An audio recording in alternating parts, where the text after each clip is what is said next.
boxes which are made out of deadhead cypress.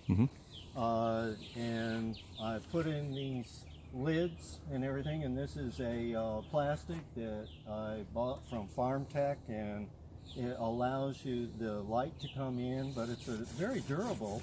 Right. And it's been, I think, now about its 4th year, so oh, they're wow. guaranteed for 5 years. And what I do is I keep the squirrels and the birds out of my fruit, because they will flat out take it. And I've even seen them grab a hold like this and try to get in, but they can't. And then during the winter season, when I'm trying to grow something like tomatoes, I have these little guys right here, which go in, and oh, got the wrong one. This one goes over here. Right, right. They just clip on. Okay. And so what I got here is a miniature hothouse. Little hothouse. That's great. And what I do quite often, if I have tomatoes that are really growing tall, is I will put 2 of these, one on top of the other, so that they have room to keep on growing, because they'll get pretty big. Right.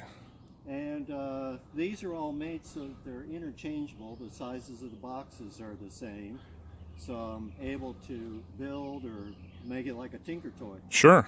The other thing I did, which I'll tell you about the box as well, is that I do have tile on the inside all the way around that I bought at a thrift store. Sure. And it's attached to a frame that goes around of deadhead cypress, and then we've got these panels on the outside. So there's an air pocket there. And underneath, what I have is a what they call seawall cloth, and as well as I have some hardware cloth. So what it allows is for the water to go on through pretty easily. Right.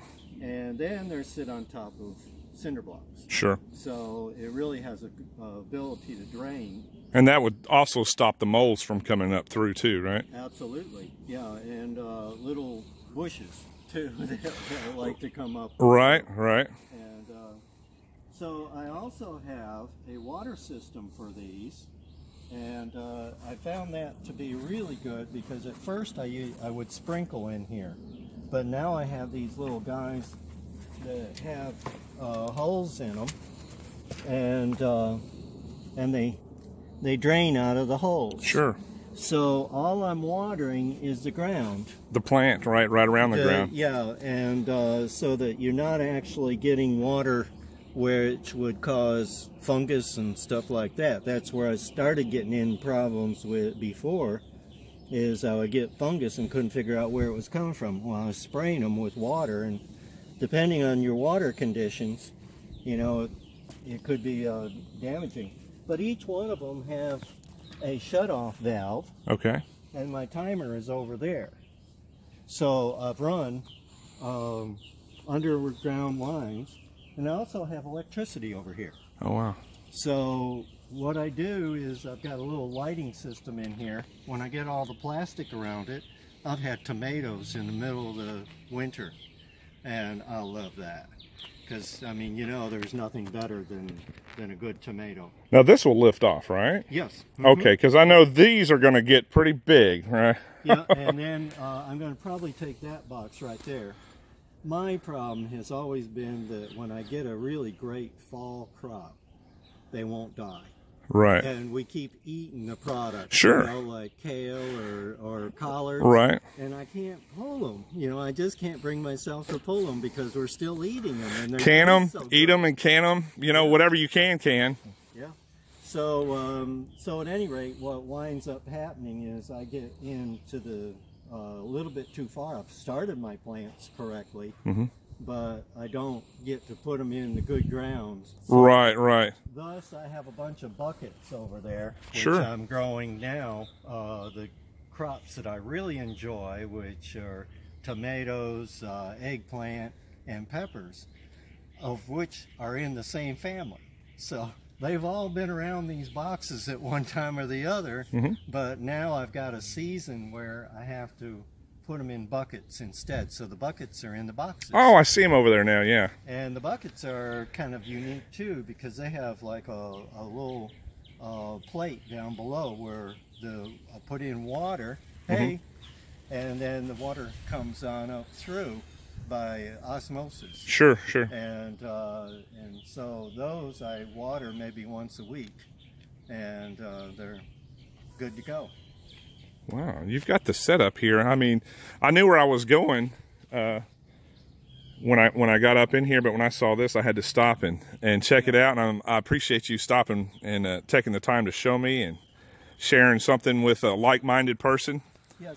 Well, I tell you, the one thing I found too is that when you build like this, the one thing that I would do is raise them up a little bit more so that there was air circulating. That's going to be my next move, is I'm going to build a frame underneath it. And the other thing I found is that roaches, unfortunately, like dark places, dark moist places.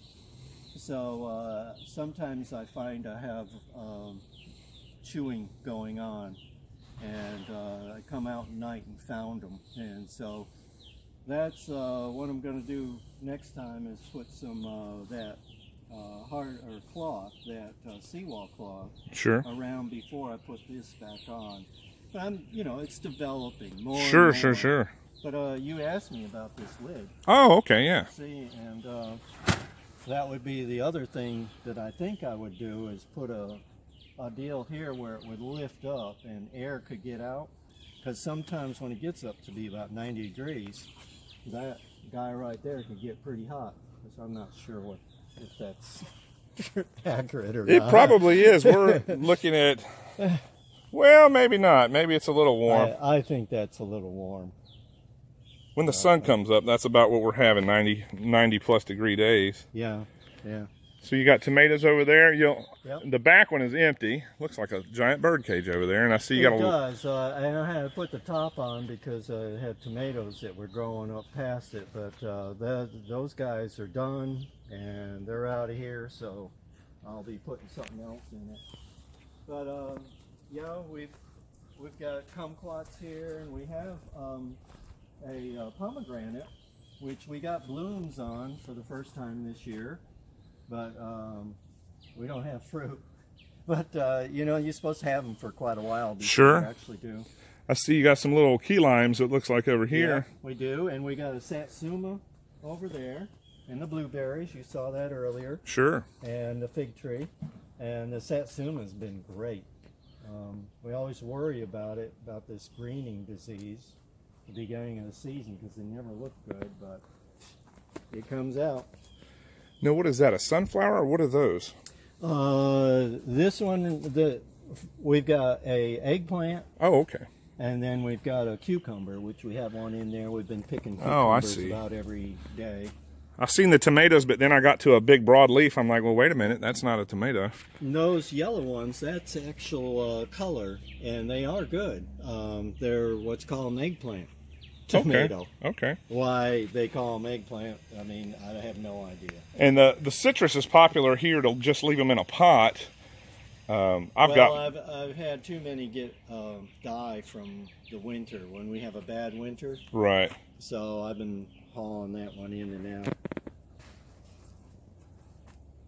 But that's about the story.